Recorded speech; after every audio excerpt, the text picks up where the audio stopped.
성도님들, 오늘도 주님과 함께 하루를 시작합니다. 오늘 하루 하나님의 힘으로 힘차게 그리고 주님의 능력으로 승리하며 그렇게 지내시는 오늘 하루 그리고 일주일 되셨으면 좋겠습니다. 월요일 아침입니다. 이번 주 어떤 일들이 예정되어 있으십니까? 그 모든 과정에 하나님이 함께 하실 것입니다. 힘내셨으면 좋겠고요. 그런 마음으로 오늘의 말씀을 함께 봅니다. 오늘의 성경 읽기는 이사야 37장부터 41장까지 말씀입니다. 오늘 말씀을 쭉 한번 읽어보니까 여러분들하고 나누고 싶은 이야기가 참 많아요. 사실 히스기야 왕과 관련된 그 아수르 왕이 주위에서 이렇게 막 방해를 했을 때 그런 것들을 어떻게 이겨냈는가, 그 앞에서 어떻게 기도했었는가, 이런 이야기들도 있고, 그 이후에 하나님께 간절히 기도해서 죽을 병에서 기도의 응답으로 살아났던 이야기, 동시에 또 그렇게 살아난 이후에 그렇게 조금 더 살아서 그 이후가 좋았느냐, 오히려 그 기간 동안 자만하고 이방 왕들에게 자기 것을 자랑하면서 하나님한테 또 혼난 이야기, 이런 이야기들 같이 사실 참 나누고 싶은 이야기가 참 많습니다. 그 말씀 가운데 제가 하나하나 다 설명드리지 않더라도 각자 성경을 읽으시면서 하나님의 도우심, 하나님의 역사하심, 그리고 이 말씀이 나에게 어떻게 와닿고 어떻게 나에게 깨달음을 주고 힘을 주시는지 그것들을 정리하시는 그런 시간들이 되셨으면 좋겠습니다. 수많은 이야기들 가운데 참 제일 유명한 구절을 여러분과 나누지는 않을 수 없다 싶어서 오늘 그 구절을 읽어드리고 오늘의 기도 제목으로 삼으려고 합니다. 4절 말씀을 읽어드립니다. 너무 유명한 말씀이에요. 말씀을 한번 읽어볼까요? 자, 너는 알지 못하였느냐? 듣지 못하였느냐? 영원하신 하나님 여호와 땅끝까지 창조하신 이는 피곤하지 않으시며 곤비하지 않으시며 명철이 한이 없으시며 피곤한 자에게는 능력을 주시며 무능한 자에게는 힘을 더하시나니. 여기서 한번 끊어볼까요?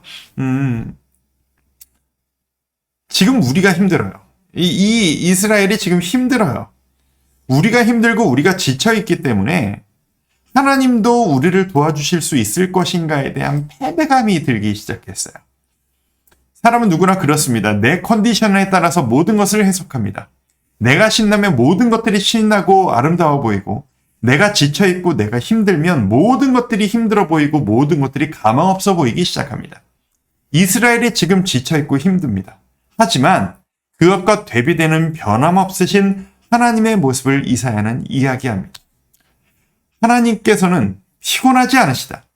하나님께서는 곤비하지도 않으시고 명철이 없으시다. 모든 것을 다 알고 계신다. 지금 네가 지쳐있고 네가 아무것도 모른다고 해서 하나님도 그러실 거라고 생각하지 말아라. 그리고 그 하나님은 자신만이 아니라 자신을 따르는 너희에게도 피곤한 자에게는 능력을 주시고 무능한 자에게는 힘을 더하시나니. 이어서 읽어봅니다.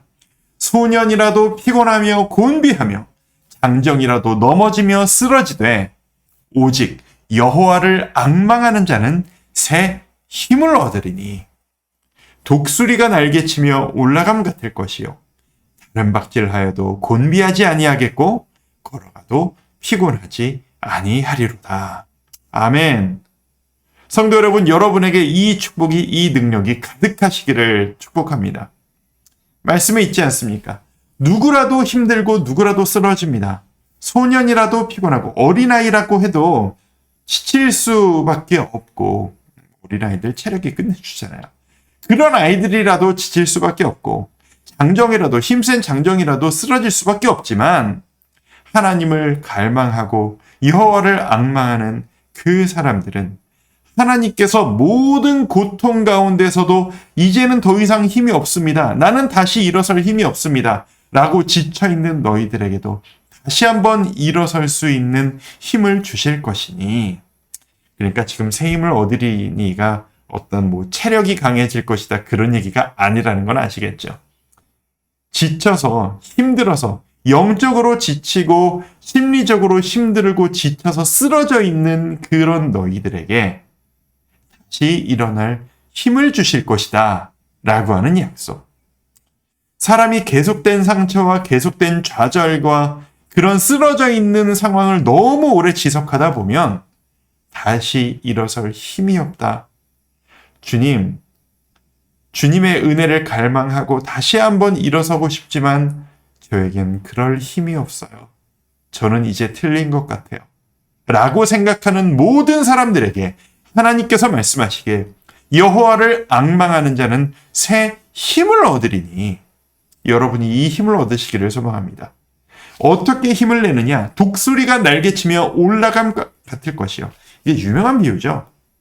이찬수 목사님도 설교 때 몇 번 반복해서 언급하신 적이 있으셨는데 이거 설명 한번 드리겠습니다. 독수리가요. 보통 새가 어떻게 날죠? 날개를 포덕포덕 걸어서 그 날개의 힘으로 올라갑니다. 그래서 날죠. 그래서 계속 포덕포덕 걸으면서 날아가는 게 새의 날개짓입니다. 근데 독수리는 달라요. 독수리는 퍼덕퍼덕 걸면서 날지 않습니다. 독수리는 몸이 요만하면 날개가 이만해요. 몸보다 날개가 훨씬 더 큽니다. 그 날개를 글라이더 같이 씁니다. 글라이더란 뭐죠? 자체 동력이 있는 게 아니에요. 큰 날개로 버텨서 상승기류를 타는 겁니다. 독수리는요, 퍼덕하고 날아가는 새가 아니라 쭉 펴고 상승기류, 그러니까 공기가 위로 솟아오르는 곳을 찾습니다. 그래서 어디에 공기가 올라오는지를 찾아서 그곳에서 날개를 쭉 펴고 온 힘을 다해서 날개를 버텨냅니다. 독수리가 날개쳐 올라가비란 바로 이런 겁니다. 내 힘으로 날개짓을 쳐서 나는 올라가고 말 거야 라고 하는 날개짓이 아니라 그 하나님께서 주시는 상승기류, 하나님께서 모든 것을 올려주신다라고 하는 그 안에서 날개가 꺾이지 않도록 흔들리지 않도록 자기의 온 힘을 다해 날개를 쭉 펴고 흔들리지 않도록 버티는 겁니다. 그렇게만 있으면 상승기류가 독수리를 올려주는 겁니다. 그게 바로 독수리 날개치며 올라감입니다. 우리의 인생도 마찬가지일 거라고 생각합니다. 여러분, 여러분의 힘으로 퍼덕퍼덕해서 올라가려고 애쓰지 않으셔도 괜찮습니다. 하나님께서 모든 환경을 조정하셔서 여러분을 올리실 것입니다. 그 올리시는 상승기류에 올라탔다 라고 생각되시는 순간 여러분이, 제가, 우리 모두가 해야 할 일은 오직 온 힘을 다해서 날개를 쭉 펴고 버티는 겁니다.